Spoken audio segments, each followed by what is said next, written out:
अभी खान साहब से बैरिस्टर सलमान सफदर साहब और मेरी मुलाकात हुई। हमारी कोर्ट हेयरिंग के बाद मुलाकात हुई है। जो कोर्ट प्रोसीडिंग का हवाल है और केसेस के हवाले से अभी ब्रीफिंग सलमान सफदर साहब देंगे।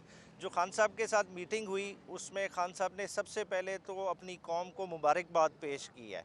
उन्होंने कहा है कि कौम वाकई जो है ना जमहूरियत के साथ खड़ी हुई और नज़रिए के साथ खड़ी हुई। और जिस तरह से खान साहब ने ग़ुलामी नामंजूर का नारा दिया था, वो नारा अमली तौर पे उसे अमली जामा इस कौम ने पहनाया। जिस तरह से औरतें निकली, बुज़ुर्ग हमारे निकले और शहरी, तमाम शहरी निकले वोट, और जिस तरह से जिस अंदाज में वोट कास्ट किया गया पीटीआई की फेवर में, वो अनप्रेसिडेंटेड था। ये 1970 वाले इलेक्शन की भी उसको क्रॉस कर गया है और इस पर उन्होंने बार बार रिपीटेडली मुबारकबाद कौम को पेश की।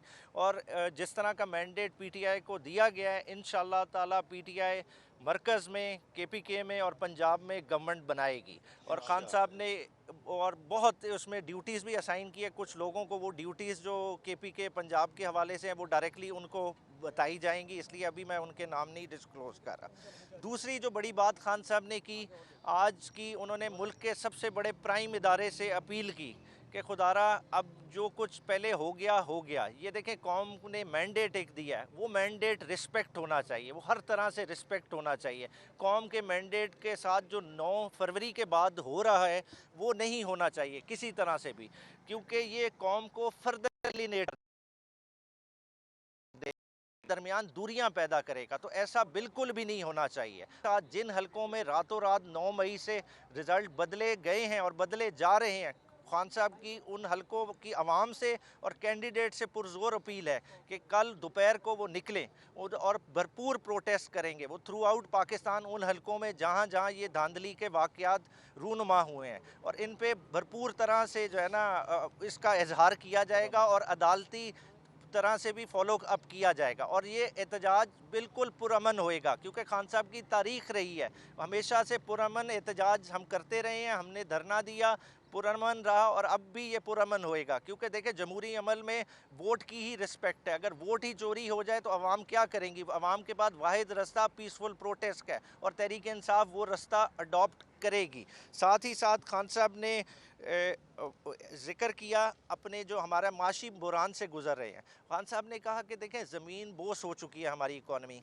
कल स्टॉक एक्सचेंज फिर से 1200 इंडेक्स लूज़ किया। ये क्राइसिस हम घुटने लग चुके हैं। इस वक्त पॉलिटिकल अनसर्टेनिटी हमें किसी तरह से, हमारा मुल्क मुतहम्मिल ही नहीं हो सकता। तो इस चीज़ पे हमें बड़ा ही बखूबी गौर करना पड़ेगा। अगर हम इस तरह से चलाएंगे तो पाकिस्तान के लिए इर्रिपेरेबल डैमेज होने जा रहा है। तो खुदारा इस चीज़ पे तमाम लोग गौर करें, गौर व फिक्र करें और पाकिस्तान को उस तरफ ना लेके जाएं। साथ ही साथ इस अमल में देखें, हमने एक शख्स को बिठाने के लिए अपने तमाम इदारों को कमज़ोर कर दिया है। चाहे वो नैब हो, चाहे FI हो। पुलिस को जिस तरह से इस्तेमाल किया, अगेंस्ट देयर विल इस्तेमाल किया। पुलिस से वो काम कराए गए वो शायद जो वो नहीं करना चाहते थे। प्री पोल रिगिंग इस हद तक की गई जो पाकिस्तान की तारीख में देखने को नहीं आई, मगर वो उस तरह से इदारों को इस्तेमाल किया गया। अल्टीमेटली नुकसान किसका हुआ? इस कौम का हुआ है, इदारों का नुकसान हुआ है। इदारे नहायत ही कमज़ोर हो गए हैं, आज उस पोजीशन पे खड़े हैं कि उन्हें दोबारा खड़ा करने के लिए हमें इमरान खान जैसी क़यादत की ज़रूरत है। लास्टली, इमरान खान साहब ने इंस्टीट्यूशन की क्रेडिबिलिटी के हवाले से बात बड़ी तफसीली की। उन्होंने कहा इसके लिए अब देखें, नवाज़ शरीफ का जो ट्रैक रिकॉर्ड आप उठा के देख लें कि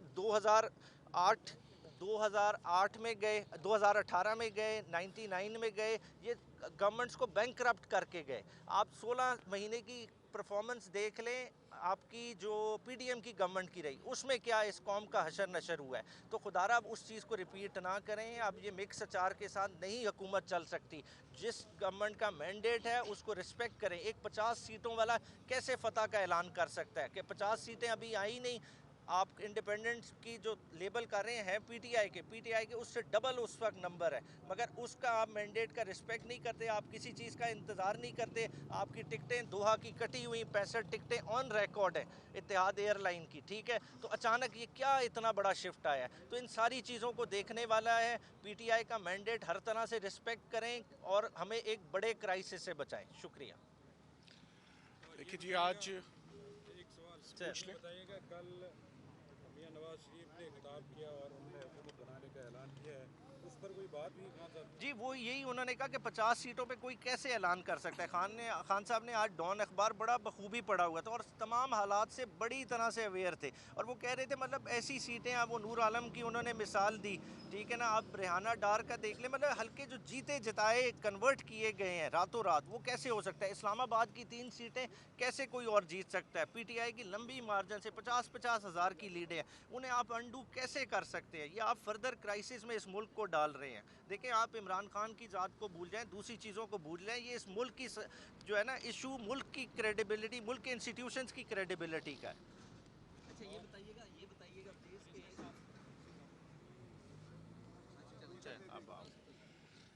जी, बिस्मिल्लाहिर्रहमानिर्रहीम। जैसे कि आपने उमैर न्याजी साहब से सुना कि आज कानूनी टीम जो मौजूद थी अलकादिर नैब ट्रायल के अंदर, कानूनी टीम को अंदर जाने आज एक दफ़ा फिर नहीं दिया गया। उस्मान रियाज गिल साहब मौजूद हैं, ज़हीर अब्बास साहब कानूनी टीम का हिस्सा हैं, लीड कर रहे हैं अलकादिर के केस को, मगर नैब की टीम आज सुबह 9 बजे एंटर होती है, तफ्तीश आती है, तफ्तीशी आते हैं, प्रोसिक्यूटर्स आते हैं, सबको एंट्री मिलती है। मगर ये कैसा ओपन ट्रायल है, ये कैसी ओपन प्रोसीडिंग्स हैं जिसमें इमरान खान साहब के प्रोफेशनल लॉयर्स को रिपीटेडली कोर्ट में एंट्री नहीं दी जा रही। मैं इस बात से ये तीसरी चौथी दफ़ा हम ये आपके आगे रख रहे हैं कि जिस वक्त मुकदमे में तारीख डल गई, 15 तारीख खामोशी से हमारी गैर मौजूदगी में बुशरा बीबी को पेश किए बगैर, वो भी इस मुकदमे में बराबर की सरकार के मुताबिक शरीक हैं, मुलज़मा हैं, तो उनको कैसे आपने पेश नहीं किया? उनको क्यों आपने यहाँ से मीलों दूर आपने उनको रखा हुआ है और यहाँ पर अडियाला जेल में तमाम सहूलियात के होते हुए, तमाम रिक्वायरमेंट्स के होते हुए यहाँ पर बुशरा बीबी को नहीं रखा जा रहा। सो आज दोबारा नैब के जज साहब जो हैं वो नहीं आए और अमले ने आज खामोशी से 15 तारीख की डेट को डाल दिया और दोबारा केस को एडजर्न कर दिया।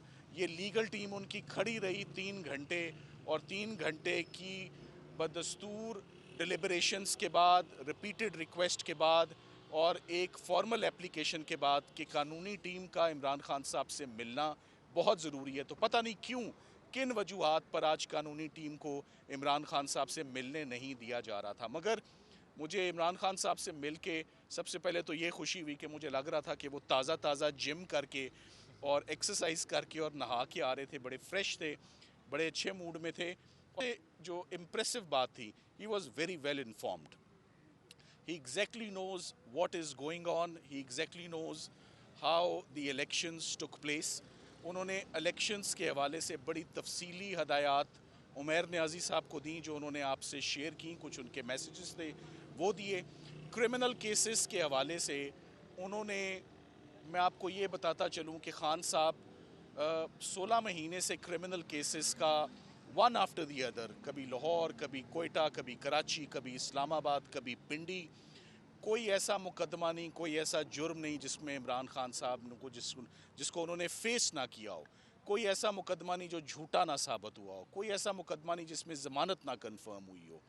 सो आज दिन तक मैं उनको इस बात की खराज तहसीन पेश करता हूँ कि आज खान साहब को 5-6 माह हो गए हैं जेल में।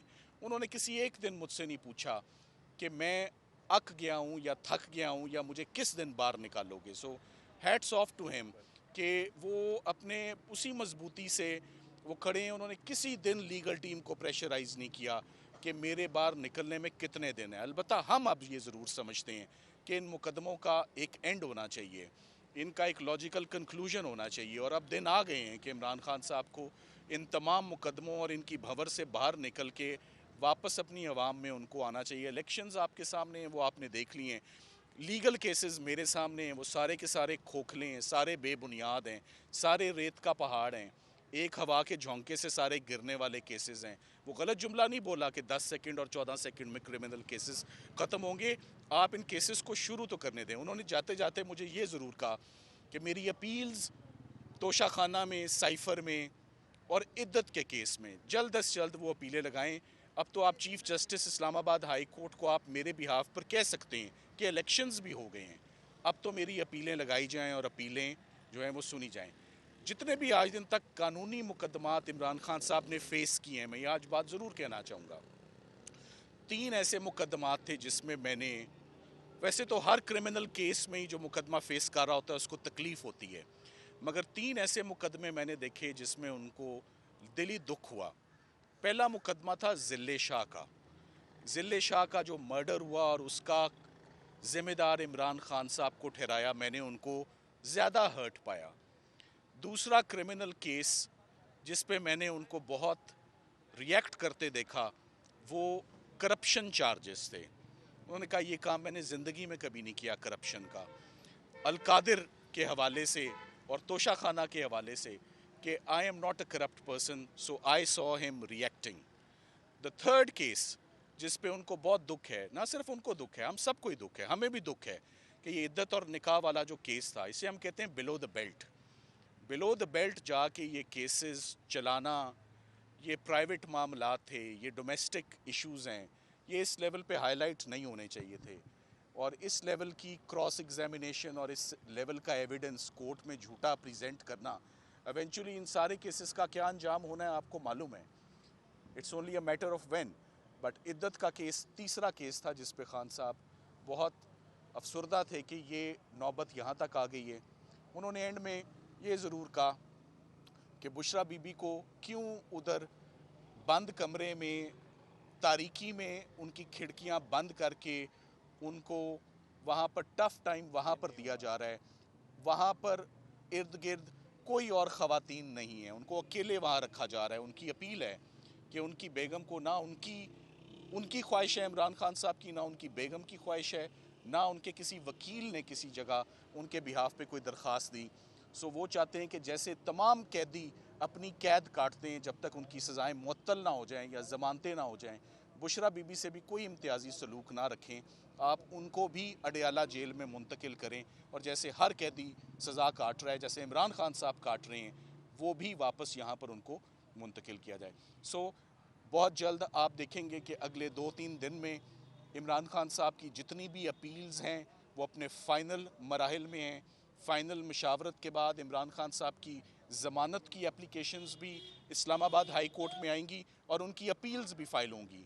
और जैसे ये केसेस कंक्लूड हुए हैं रात की तारीकी में, बैक टू बैक 3 दिनों में, हम उम्मीद करते हैं कि जैसे 3 दिनों में सज़ाएँ सुनाई गई हैं वैसे ही 3 दिन फ़िक्स हों और ये अपीलें सुनी जाएँ।